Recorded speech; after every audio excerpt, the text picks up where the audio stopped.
ردا على الناس اللي ما عجبهمش الكلام في الفيديو اللي فات الخاص باللاجئين والمهاجرين، فدول أهم قرارات أصدرهم البرلمان الأوروبي يوم 10/4/2024. 1. لأي دولة في الاتحاد الأوروبي الحق في عدم قبول اللاجئين، لكن في المقابل عليها تقديم مساعدات لصندوق خاص بدعم اللاجئين في صورة مساعدات مالية أو غيرها. 2. لأي دولة في الاتحاد الأوروبي الحق في تقديم طلب لتوزيع اللاجئين على دول أخرى داخل الاتحاد.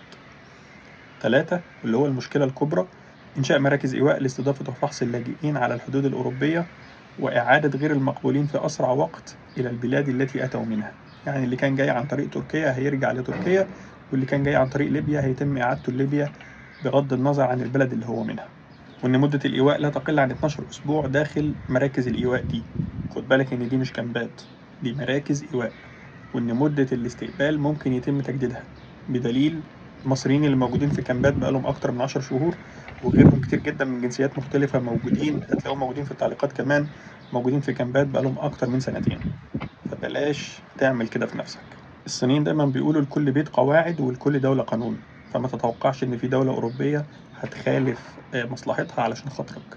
كل اللي بيحصل ده إن الشيطان بيزين لك ده علشان يلقي بيك للتهلكة، فأرجوك بلاش تسمع للشيطان يزين لك ده، لأن مفيش استثناءات، والاجتماع اللي خلص ده كان من شروطه أنه لا استثناءات، خاصة بعد اللي الأوروبيين شافوه من المهاجرين خلال ال9 سنين اللي فاتوا. وأنت نفسك شفت حاجات مخالفة للقانون بيعملها الشباب موجودين في إيطاليا وفرنسا وألمانيا وغيرها كتير من الدول. أنا كنت وما زلت بنصحكم لله بدون أي مصلحة، فبلاش تلقي بنفسك أو أخوك أو ابنك في التهلكة، لأن المؤكد إنك هتخسر فلوسك، ولا قدر الله ممكن هو كمان يخسر حياته. بلاش تعملوا كده في نفسكم. ممكن تقدموا على عقود العمل لمدة سنة أو سنتين، وبعدها تجددوا سنة في 2 وتعيشوا برضه في الدولة اللي انتوا عاوزينها من أول يوم في السليم. كمان في دول كتير جدا تانية طالبة لاجئين، هي ممكن تكون دول مش في الاتحاد الأوروبي لكنها دول طالبة لاجئين. فبلاش الهجرة غير شرعية بأي شكل من الأشكال علشان تعيش في السليم من أول يوم.